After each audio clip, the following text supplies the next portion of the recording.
Alright guys, तो foreign exchange के ऊपर एक सेकंड वीडियो हम कवर करने वाले हैं एंड ये वीडियोस जेआईबी सीआईबी दोनों के लिए बहुत ज्यादा हेल्पफुल हैं, तो वीडियोस को एंड तक जरूर गो थ्रू कीजिएगा एंड आप डेफिनेटली फॉरेन एक्सचेंज के कंसेप्ट बहुत इजीली समझ आएंगे इन वीडियोस के थ्रू। तो पहली वीडियो को अगर आपने गो थ्रू नहीं किया फॉरेन एक्सचेंज से रिलेटेड तो उसको भी गो थ्रू कीजिएगा, लिंक आपको वीडियो की डिस्क्रिप्शन में मिल जाएगा। एंड इसके अलावा बहुत सी वीडियोस अवेलेबल हैं जहां पर हमने न्यूमेरिकल पार्ट कवर किया है जेआईबी सीआईबी का, आप उसको भी कवर कर सकते हैं subscribing to our channel. And अगर आप चाहते हैं कि आपके व्हाट्सएप में ही आपको सभी लिंक मिल जाए तो सिंपली JAIB न्यूमेरिकल लिख दीजिए for JAIB videos and CAIB numerical लिख दीजिए for CAIB videos and WhatsApp कर दीजिए टू द नंबर 8360944207 के ऊपर and we will be sharing all the links to you. So let's start the session over here. Video को end तक जरूर देखिएगा, वीडियो कभी भी पसंद आती है तो वीडियो को लाइक जरूर कीजिए, वीडियो को शेयर जरूर कीजिए, बिल्कुल फ्री है लेकिन डेफिनेटली हमें बेनिफिट हो जाएगा यूट्यूब के एल्गोरिथम में आने के लिए। सो चलिए वीडियो को स्टार्ट करते हैं। क्वेश्चन से स्पॉट यूरो दिया गया। देखिए स्पॉट बेसिकली ना डिफरेंट टाइप ऑफ हमारे पास रेट होते हैं। जैसे हमारे पास एक रेट होता है कैश रेट। कैश रेट होता है यानी कि सेम डे के ऊपर अगर आपकी सेटलमेंट हो जाती है, सेम डेट के ऊपर अगर आपकी सेटलमेंट होती है तो उसको कैश रेट कहते हैं, यानी कि T+0 बेसिस पर होता है ये। इसी को हम रेडी रेट भी कहते हैं। We also say it to be the ready rate, right. And दूसरा होता है हमारे पास टर्म रेट, जहां पर सेटलमेंट एक दिन के बाद होती है, यानी कि T+1 डे के बेस पर होती है। एंड सबसे ज्यादा जो वॉल्यूमनेस होता है, जिसके ऊपर सबसे ज्यादा ट्रांजेक्शन्स की जाती हैं, वो होता है स्पॉट रेट। यहां पर सेटलमेंट T+2 बेसिस पर होती है, यानी कि अगर आपकी ट्रांजेक्शन आज की डेट में होती है, लेट से आज है 17th, तो आपकी जो सेटलमेंट होगी वो होगी 18th 19th के बाद, ठीक है। तो यहां पर 18th 19th के बाद 20th को सेटलमेंट होती है, तो ये कौन सी होगी आपके पास? दिस विल बी व्हाट, ये आपके पास पर्टिकुलर ट्रांजेक्शन होगी वो कौन सी होगी? स्पॉट रेट ट्रांजेक्शन होगी, T+2 बेसिस पर होती है। तो यहां पर एक दिन रहेगा, लेट से एक दिन यहां पर छुट्टी थी, मैं मान लेता हूं बीच में एक दिन संडे आ गया, तो जितने वर्किंग डेज होंगे उसको काउंट करते हैं T+, यानी कि सेकंड डे के ऊपर सेटलमेंट होगी, ठीक है। 17th को वर्किंग था, 18th को वर्किंग था, 19th की छुट्टी आ गई, ठीक है। किसी भी सेंटर में, यानी कि सेटलमेंट तो दो सेंटर्स के बीच में होगी ना, A एंड B दो सेंटर्स हैं। अब एक सेंटर ने ट्रांजेक्शन करनी है, दूसरे ने, एक ने बाय करना है, एक ने सेल करना है, ठीक है। दो सेंटर इन्वॉल्व हो गए। अब दोनों सेंटर्स में ये वर्किंग डे होनी चाहिए पूरे के पूरे, तभी उसको T+2 बेसिस माना जाएगा, right.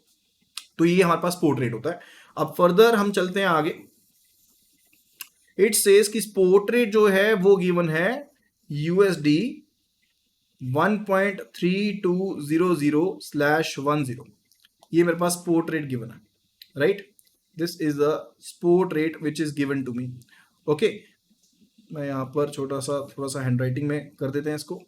So euro to USD 1.3200/10, तो ये बाइंग रेट होता है, मैंने आपको पहले बताया था, एंड ये सेलिंग रेट हो गया, राइट। 1 मंथ फॉरवर्ड गिवन है, 2 मंथ फॉरवर्ड गिवन है, 3 मंथ फॉरवर्ड गिवन है। अब ये जो फॉरवर्ड पॉइंट्स होते हैं ना, जो ये फॉरवर्ड पॉइंट्स होते हैं, ये इंटरेस्ट डिफरेंशियल के ऊपर बेस्ड होते हैं। किसके ऊपर बेस्ड होते हैं? इंटरेस्ट रेट डिफरेंशियल के ऊपर। अब लेट से इंडिया टू USD का प्राइस है, ठीक है। इंडिया में मान लीजिए रेट ऑफ इंटरेस्ट है 11%, USA में है रेट ऑफ इंटरेस्ट मान लीजिए 5%। तो लोग डेफिनेटली प्रेफर करेंगे ना ये कि यहां से उठ करके इंडिया में पैसा इन्वेस्ट करें। तो लोग क्या करेंगे? USA के लोग क्या करेंगे? जिनके पास USD की होल्डिंग होगी वो क्या करेंगे?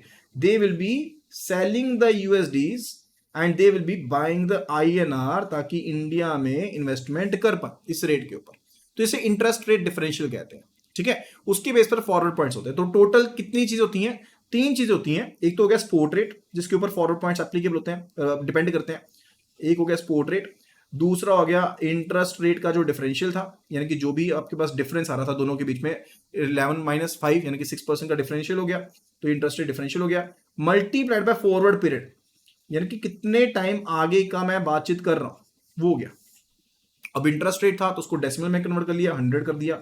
फॉरवर्ड आपका पीरियड जो होता है वो डेज में होता है, तो इसको हम पर्टिकुलरली लेट्स से ईयर में था तो उसको डेज में कन्वर्ट करने के लिए यहाँ पर नीचे 360 कर देते हैं for easy calculation purposes, right. तो ये हमारे पास फॉर्मुला होता है किसका? फॉरवर्ड पॉइंट कैलकुलेशन का। फिलहाल क्वेश्चन में इसका कोई लेना देना नहीं है, आपको यहाँ पर स्पेसिफिक पॉइंट के लिए समझा रहा हूँ ताकि आपको बेसिक क्लियर हो जाए, राइट। तो आपके पास यहाँ पर क्वेश्चन में ये पर्टिकुलर रेट गिवन है एंड आपके पास 1 month forward, 2 month forward, 3 month forward का प्राइस दिया गया है एंड आपने कैलकुलेट करना है 1 मंथ फॉरवर्ड USD, जो 1 मंथ का USD है, कैन बी सोल्ड एट, वो कितने में सेल किया जा सकता है। तो आपने उसी पर्टिकुलर पीरियड के जो फॉरवर्ड पॉइंट्स है उनको पिक करना है। तो यहां पर मैं लिखता हूं कि 1 मंथ के जो फॉरवर्ड पॉइंट्स हैं वो कितने गिवन है, 40/35। ये बाइंग फॉरवर्ड पॉइंट्स हैं, these are the selling forward points. ध्यान रखना है, अगर स्लैश से लेफ्ट तरफ है तो बाइंग, स्लैश से राइट तरफ है तो सेलिंग। ठीक है, तो ये मेरे पास बाइंग फॉरवर्ड पॉइंट्स है, ये मेरे पास सेलिंग फॉरवर्ड पॉइंट्स है। ये चीज क्लियर होगी। अब अगर मेरे पास जो सेलिंग फॉरवर्ड पॉइंट्स हैं those are greater than the buying forward points, ध्यान रखेंगे, अगर सेलिंग फॉरवर्ड पॉइंट्स ज्यादा हैं बाइंग फॉरवर्ड पॉइंट से तो हम कहते हैं कि करेंसी जो है प्रीमियम पर है। अभी सिर्फ नॉमेनक्लेचर की तरफ ध्यान दीजिएगा, क्या नॉमेनक्लेचर है। तो अगर सेलिंग फॉरवर्ड पॉइंट ज्यादा है बाइंग फॉरवर्ड पॉइंट से तो हम कहते हैं करेंसी जो है वो प्रीमियम पर है। उसकी ऑपोजिट तरफ अगर सेलिंग आपके पॉइंट्स कम है बाइंग फॉरवर्ड पॉइंट से तो हम कहते हैं करेंसी जो है वो डिस्काउंट के ऊपर है। ओके, इन केस आपकी करेंसी जो है वो प्रीमियम पर है तो आपके फॉरवर्ड पॉइंट्स प्लस होते हैं। इन केस अगर आपके फॉरवर्ड पॉइंट्स डिस्काउंट के ऊपर हैं तो आपके फॉरवर्ड पॉइंट्स क्या होते हैं, सब्ट्रैक्ट होते हैं। तो हमने 1 मंथ का कौन सा प्राइस कैलकुलेट करना है, 1 मंथ का सेलिंग प्राइस। देखिए अब यहां पर कोई भी रेफरेंस नहीं है कि किसी पर्सन को सेल कर रहे हो तो कौन सा प्राइस कौन सा रेट पिक करेंगे, हम इंटरबैंक मार्केट रेट पिक करेंगे। लास्ट क्वेश्चन में हमने क्या पिक किया था, जो पिछली वीडियो थी उसमें हमने क्या पिक किया था, हमने मर्चेंट रेट पिक किया था। यहां पर हम इंटरबैंक मार्केट रेट पिक करने वाले हैं, यानी कि सेलिंग प्राइस को पिक करेंगे। तो यहां पर सेलिंग प्राइस क्या है, ये वाली इक्वेशन में सेलिंग प्राइस हमारे पास है 1 यूरो इज इक्वल टू 1.3210। ठीक है, ये मेरे पास सेलिंग प्राइस है मेरे पास, राइट। तो इसी को हमने फर्दर क्या करना है, 1 मंथ फॉरवर्ड का प्राइस कैलकुलेट करना है। 1 मंथ फॉरवर्ड के सेलिंग पॉइंट्स क्या है, 35 है। ध्यान रखना है सेलिंग पॉइंट्स क्या है, 35 है। सेलिंग रेट को कैलकुलेट कर रहे हैं तो ये मेरे पास सेलिंग रेट था, यहां पर लिख देता हूं ताकि कोई भी कंफ्यूजन ना रहे। और सेलिंग पॉइंट्स 1 मंथ के क्या थे, वो है हमारे पास 35। तो बिल्कुल लास्ट ऑफ द डेसिमल में चले जाना, 35 है।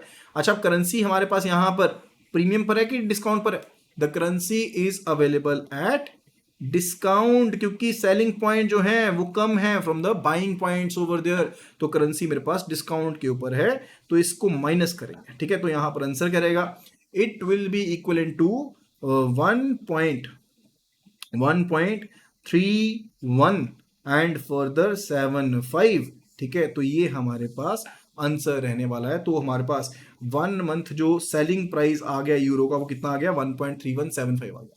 अब इसी के बेस पर कैलकुलेट करते हैं 2 मंथ फॉरवर्ड बाइंग प्राइस। अब क्वेश्चन देखते हैं, चेंज कर दिया हमने, क्या कैलकुलेट करना है, 2 मंथ फॉरवर्ड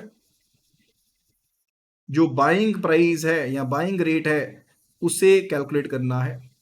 सबसे पहले क्या लिखेंगे, स्पोर्ट रेट। जो स्पोर्ट रेट गिवन है वो कितना गिवन है, that is given to be euro is equal to USD 1.3200। 1 euro is equal to 1.3200/10 USD, ये प्राइस गिवन है, ये बाइंग रेट है, ये सेलिंग रेट है। अच्छा, 2 मंथ के फॉरवर्ड पॉइंट्स क्या है, 2 मंथ के फॉरवर्ड पॉइंट्स देखिएगा यहाँ पर 7570, यहां पर है 7570।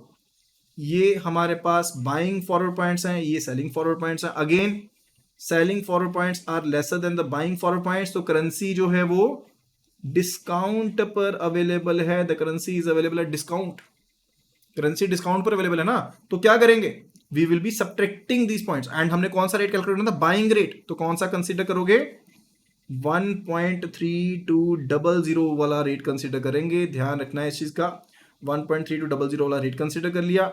उसके बाद यहां पर भी बाइंग वाला ही पिक करेंगे, सो यहां पर ये 75 वाला पिक करेंगे, माइनस कर देंगे, क्या आ जाएगा आंसर 1.3125, राइट। तो ये मेरे पास कौन सा रेट आया, 2 मंथ फॉरवर्ड जो बाइंग रेट है वो हमने यहां पर कैलकुलेट कर लिया, राइट। तो इस वीडियो में इतना ही। आई होप कि वीडियो आपको अच्छी लगी होगी, आपने बेसिक कंसेप्ट्स को सीखा होगा। अगर वीडियो पसंद आई तो फटाफट से वीडियो को लाइक कीजिएगा एंड वीडियो को शेयर कीजिएगा अपने फ्रेंड्स कलीग्स के साथ जो भी यहाँ पर जेआरबी सीआरबी की प्रिपरेशन कर रहे हैं। सो मिलते हैं अगली वीडियो में, तब तक के लिए all the very best for the upcoming exams.